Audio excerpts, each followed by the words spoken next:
Bahar ayı gidip mahmal köyünün Bana uzun ateş sarına asık men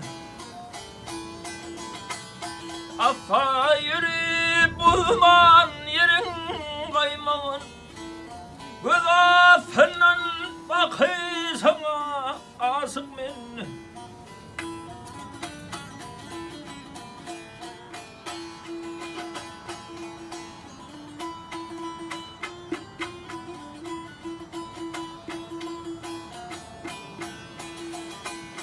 Kısımlı yad ettin sözlerin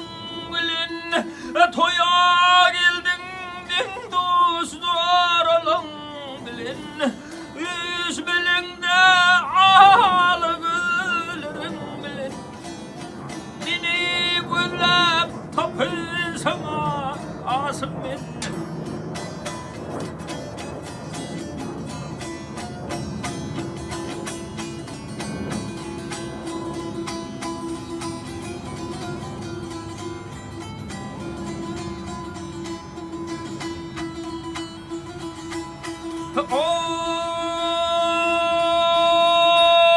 Görüldü alıp zindana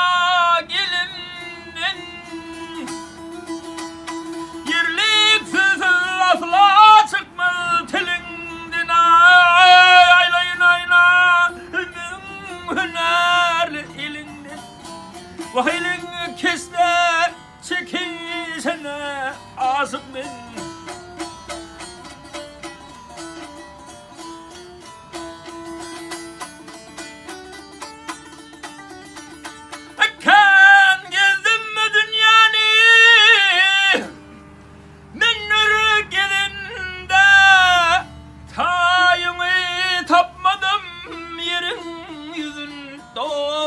Gel gülüm seyle çık kimsiz elinde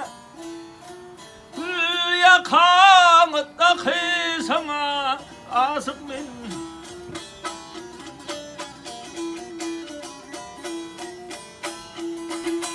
Gül yakanı takı sana asık men Mini güllep tapı sana asık men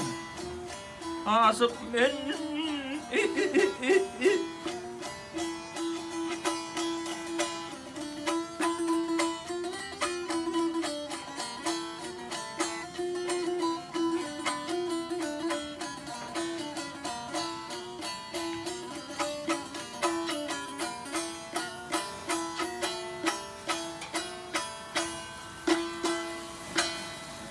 Bravo. Sağ olun.